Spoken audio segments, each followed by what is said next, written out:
The President could have also vetoed some line items under unprogrammed appropriations, di ba? Yes, Madam Chair, tulad po ng sinabi ko kanina, wala pong request from the agency.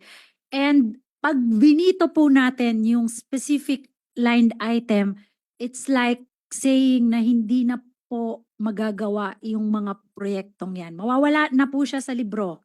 Wala na pong line item. Kunyari, yung isang project, like the subway, pag binito po yan, ang veto, a power po kasi ng presidente for the budget is line by line. So if we remove that altogether, meaning for this year, wala po tayong malalabas na pondo para dun sa ating subway project. Pero sana yung budget practice ba, the prudent and proper budgetary process. And that's why in my presentation, we are reminding Congress to be prudent in the practice also of the budget. The statement of the president po in the SONA that we should adhere as closely as possible to the president's budget. Kaya nga, ito nga, actually ready nga ako dyan sa quotation na yan eh. We look to the cooperation of our colleagues in the legislature, sa SONA ito, not only that our proposed national budget be approved in your usual timely manner, but that it be adhered to as closely as possible. Madam Secretary, can you tell us what he really means by this one, by this statement?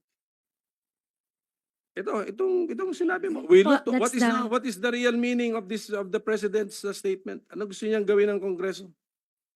Not only that we approve it in the timely manner, but that it be adhered to as closely as possible. Anong meaning po ng last phrase na yun?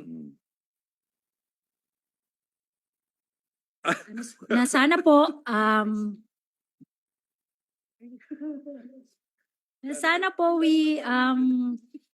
respect, sorry for the lack of term, but respect proposed by the executive in our 2025 National Expenditure Program.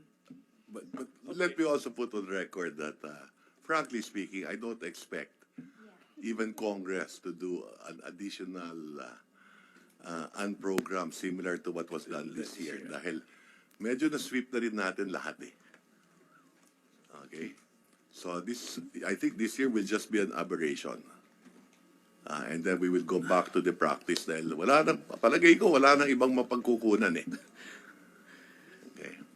Well, at any rate, basta yung budget process, of course, hindi rubber stamp ang Kongreso. Okay, hindi. But I believe the President refers to the amounts that he has, the total amounts for the operation of the government na pinopropose niya, which is programmed, automatic, and unprogrammed, huwag kayo lalampas dun.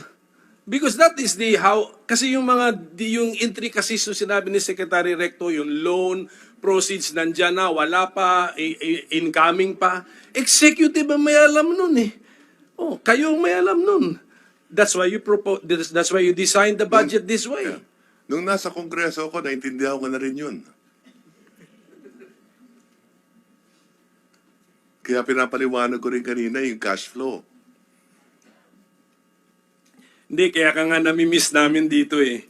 Kasi, nami-miss ko rin kayo eh. Kaya kung nandito ka nga sa mga informal discussions natin dyan sa lounge, mari-remind mo kami tungkol dyan. Pwede kayo magtanong pa rin.